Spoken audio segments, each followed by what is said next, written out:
huge alien spaceship is approaching Earth and has already caused serious damage to the International Space Station. The only remaining survivor named Collins tries to send some important information to Dr. Fielding on Earth, but at that moment the power in the station goes out and she's attacked by an alien. On Earth, an awkward boy named Alex is obsessed with space and all its related technology. He rarely leaves home and only has friends online, so his mother forces him to attend the Rim of the World summer camp in Southern California, hoping he'll learn to socialize. He makes sure to put on his father's watch, which he's worn since the man died.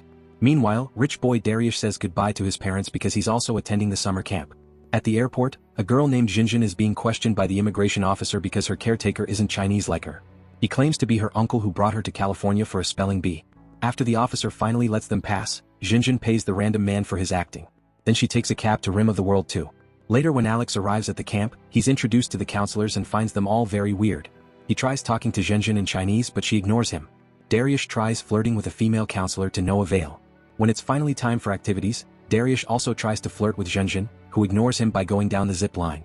Alex's turn is next but he feels dizzy and terrified so he immediately climbs down. A counselor calls him a chicken and an upset Alex runs away. In the evening, everyone is loud around the campsite so Alex goes to the bridge for some silence. Jinjin is there too so they just enjoy each other's company in silence. The next day the kids are brought to the lake to do canoeing, but the activity is delayed because someone pooped in the canoe. While the group waits for the cleaning to get done, Jinjin walks away and Alex follows her while telling her it's dangerous, but she ignores him. Eventually she reaches the lookout from the camp flyer and loves the view. At that moment Alex gets a call from his mother, but he has to put away his phone when Darius appears among the trees after relieving himself. Then Darius drags Alex to the edge of the cliff, saying that exposure therapy will help him get over his fear of heights.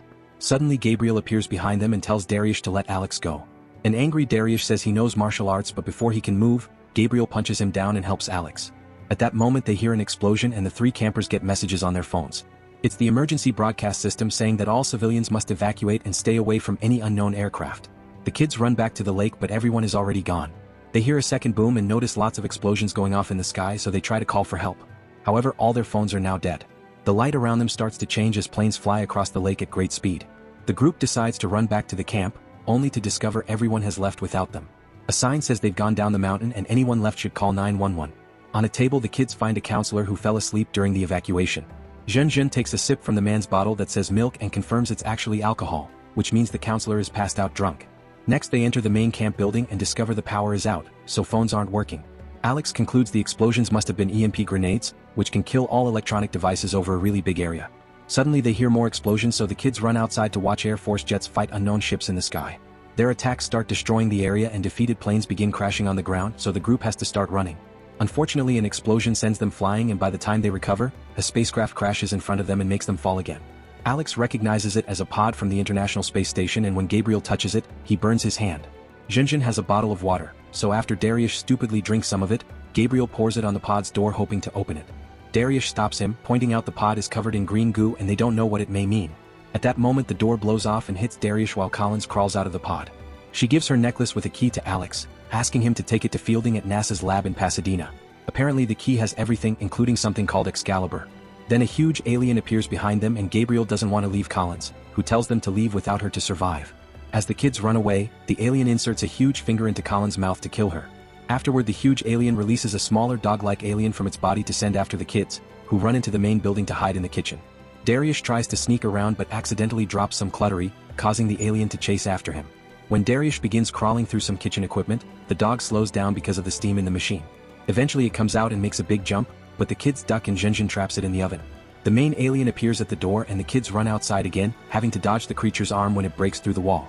Gabriel and Darius manage to hide under the stairs while Jinjin and Alex hide in the toilet. The alien comes down the stairs and Gabriel has to cover Darius's mouth to stop him from screaming. Seeing it move toward the toilet, Jinjin and Alex have no choice but to hide inside the deposit full of fecal matter. Gabriel convinces Darius to come out to help the others and they notice the dog alien climbing out of the building through the chimney. Meanwhile, the counselor wakes up and enters the bathroom to relieve himself, so the kids have to dodge his pee. Suddenly the big alien smashes the walls and attacks the man, killing him in seconds. Gabriel and Darius are running and manage to hide inside the pod, closing the door in the dog's face. Alex and Jinjin try coming to help, but the dog alien looks for them so they have to hide. When the creature is about to find Alex, the boys inside accidentally press the ignition button and the resulting fire burns the dog alien to death. Hearing the screeching, the big alien comes after them and tackles the kids to the ground, where it spits green goo on Darius's face before inserting a strange tongue into his mouth. Luckily a plane flies by and shoots the alien down, saving Darius just in time. As the kids take the opening to run away, Alex wonders if that limb wasn't a tongue and was actually the alien's reproductive organ, causing Darius to freak out. A very dumb argument ensues, so Zhen slaps the three boys to shut them up. Then she speaks for the first time, saying they should get moving and deliver the key. Pasadena is 70 miles away from the camp and Darius points out it's a dangerous trip to make during an alien invasion. Gabriel decides they can find the nearest police station and give the key to the cops so they can take care of the problem. Then the kids take some bicycles from another camp building and Alex admits he never learned how to drive, but Gabriel refuses to leave him and offers to teach him. On the road, they hold Alex as he gets used to the bicycle and soon he's taking off on his own. However, he ends up tripping and falling anyway. When he looks over the cliff, he's shocked to discover the city has been destroyed back in camp. The big alien wakes up and discovers its dog is dead, so it roars in fury. Moments later the kids make it to the city and find it empty. When they reach the police station, Gabriel says he'll wait outside with the bicycles. The others search the station with flashlights since there's no power and find the evacuation note. It turns out nuclear weapons have been authorized to be used in Los Angeles while Europe and Asia have already fallen. The priority for all units is to locate the alien's power source. In a cell, Alex finds a criminal named Lou, who asks the kids to free him. Darius says it's a bad idea, but Zhen thinks they don't have the right to choose if he lives or dies. When Lou says he has a son waiting for him, Alex drops the keys in front of the cell and tells him to leave after they do. Afterward, the kids keep searching the city on their bikes and see some vehicles pass by. When they try to get their attention, they're suddenly surrounded by armed soldiers. They put down their guns when they notice their children and the commander congratulates Alex when he hands him over the key for fielding. Then the kids are put on a bus to be taken to the evacuation center. However, as all the vehicles take off, an alien spaceship opens fire and brings down the whole convoy in just a few seconds. The bus driver is stuck under the collapsing roof and tells the kids to leave without him. They quickly get off the bus and discover a huge battle between humans and aliens, including another alien dog that is currently killing soldiers. The kids run around while dodging the attacks until they find the commander stuck under a fallen vehicle. He knows he won't make it, so he gives Alex the key back and asks him to save the world. After Zhen picks up a radio, the children keep running and manage to escape the area before a huge explosion kills all the remaining soldiers. Sometime later the group is crossing San Gabriel Valley and Darius can't stop complaining, so Zhen announces they'll take a break. Gabriel mentions his house is around here, but he can't go back, revealing that he was in the mountains because he escaped from Juvie. He's worried that his mom won't want to see him, but since the aliens are flying over the city, they have no other choice but to hide in Gabriel's house. His family has already evacuated, so the place is empty and messy because of looters. After the kids find some food, each of them shares a bit about their lives. Darius explains how he's under constant pressure to be cool around his rich classmates because they harass anyone they consider weak.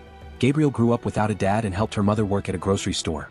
One day he made a mistake with the change and the client accused him of robbing him, causing Gabriel to lose his mind and punch him. Gabriel's mother got fired and never visited him in jail. Zhen comforts him by saying nobody chooses their family but anyone can make new one, and the group takes a selfie together. There are only 2 beds in the house, so the boys argue over who will share with Zhen and Alex wins. He tries to keep himself distracted with a Rubik's Cube, but Zhen holds his hand and says she's glad it was him. In the middle of the night, the kids are woken up by a strange noise. They go to the backyard to investigate and are surrounded by armed masked men led by Lou. He confirms he's a bad guy and asks Alex for the key, which he plans to sell for lots of money. When Alex refuses, Lou grabs a knife and threatens to take it by force. At that moment a big alien appears and starts killing the masked men one by one. Lou opens fire to defend himself but the creature kills him too. As the kids run away, Gabriel sees the pool and gets an idea, so he asks Zhen for her glow sticks. He waves them around to get the alien's attention as he quickly crosses the pool. The alien tries to follow him, but it falls into the water and gets stuck in the protective canvas. The next day while the kids are going through East Los Angeles, Alex concludes the alien they saw last night was the same one from camp, which means it can heal quickly. Darius starts complaining again and says Alex shouldn't be their leader anymore, but Gabriel defends him. This causes an argument and soon the boys are fighting on the ground, so Zhen has to separate them. Then Darius reveals his family is on the verge of bankruptcy and his father will go to jail. That's why they send him to summer camp. While Darius and Gabriel apologize to each other, Zhen hears some noises coming from the radio. It's a message in Morse code from Fielding, who tells them to hurry up. Back in the pool the alien starts to climb out. Meanwhile the kids stop at a mall to get clean clothes. Zhen shares that she left home because her dad wanted a boy, but now her friends are her new family. Afterward they find a Ford Mustang outside and decide to take it. Alex wants to drive but he doesn't know how to use the stick, so Zhen takes over. After dodging lots of destroyed vehicles and debris, the kids scream when the alien lands on top of the car and breaks the front window. Then it tries to grab them through the roof, so Zhen crashes the vehicle into a bus stop on purpose to make it fall. Unfortunately the alien quickly jumps back on the car and keeps pounding on it. Zhen tells everyone to jump, so the kids get out of the car and let it fall off the bridge. The alien crashes on the ground and the car lands on top of it, trapping it. The group thinks it's over, but Alex discovers he accidentally left the key in the car. Darius volunteers to retrieve it and starts searching the car while it keeps on shaking because the alien is trying to get out. Eventually Darius finds the key, but on his way out, the alien manages to swing its arm and slash Dariush's stomach. The boy rushes to get in the car and crawls through it to escape through the opposite door. Thankfully he reunites with his friends and they continue the journey. By the time they make it to Pasadena, Jinjin tells Alex that she likes him in Chinese. However, Alex only knows a few basic phrases and doesn't get it. The radio soon starts reacting again, so they follow the noise into a destroyed building. To their shock, they discover that Fielding's dead in a lab and the messages have been sent by his blood dripping on the Morse transmitter. The group is ready to give up, but they're interrupted by a voice on the comms. It's an army general who has lost all hope and orders them to go to a shelter. Alex refuses and gives a touching speech that convinces the general to tell them how to proceed. They must go to the basement using the vent and start the generator exactly 4 seconds apart to open the vault. There, a powerful laser called Excalibur is hidden. Using the coordinates from the key in the dish on the roof, the kids must shoot the alien mothership to finally end this war. Jinjin volunteers for the vents and Alex lends her his watch, so she kisses his cheek before leaving. Since the others are hurt, Alex announces he'll go to the roof regardless of his fear of heights. Meanwhile, the alien manages to escape by splitting its body in two. After crawling through the vent, Jinjin reaches the basement, where she's terrified to find bodies. Using Alex's watch, Jinjin turns on the backup generators to bring back power. In the main room, the general guides Dariush and Gabriel on how to use the key to load the coordinates. On the roof, Alex gathers all his bravery and starts climbing the satellite tower. At that moment, the alien appears on the roof and the boys warn Alex by using the speakers. Alex tries to fix the dish fast and ends up slipping, but he recovers quickly and finally puts the dish in the right position. The alien is also climbing the tower, but before it can reach the top, Alex uses his belt to slide down a power cable as if it were a zip line, which helps him overcome his fear. He rushes back into the building and closes the door behind him. The general explains that Excalibur needs 2 people to be launched, but Dariush passes out from blood loss. In the basement, Jinjin opens a door, unaware that a scientist is still alive and trying to warn her. A dog-like alien jumps out of the door and finishes killing the woman. Jinjin tries sneaking, but Gabriel asks for help through the speakers and the dog turns around, so Jinjin has to run into the other room. She closes the door just in time and cuts the beast's paw off. The general tells Gabriel the password for the safe with the launching codes, but Gabriel isn't good with numbers and keeps failing to press the right numbers.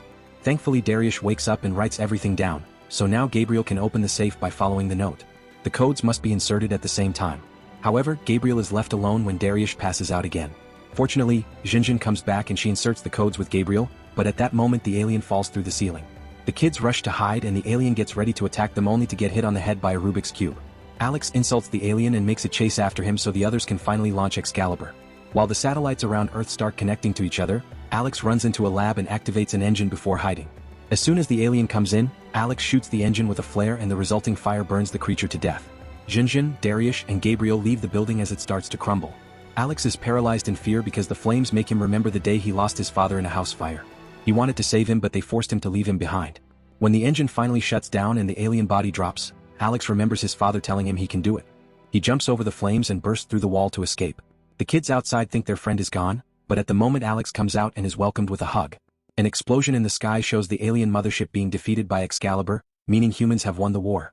To celebrate, Jinjin kisses Alex. Afterward, the kids are seen as heroes, are knighted by the Queen of England, and appear in all kinds of special shows. Make sure to subscribe and turn on notifications so you can watch more videos like this.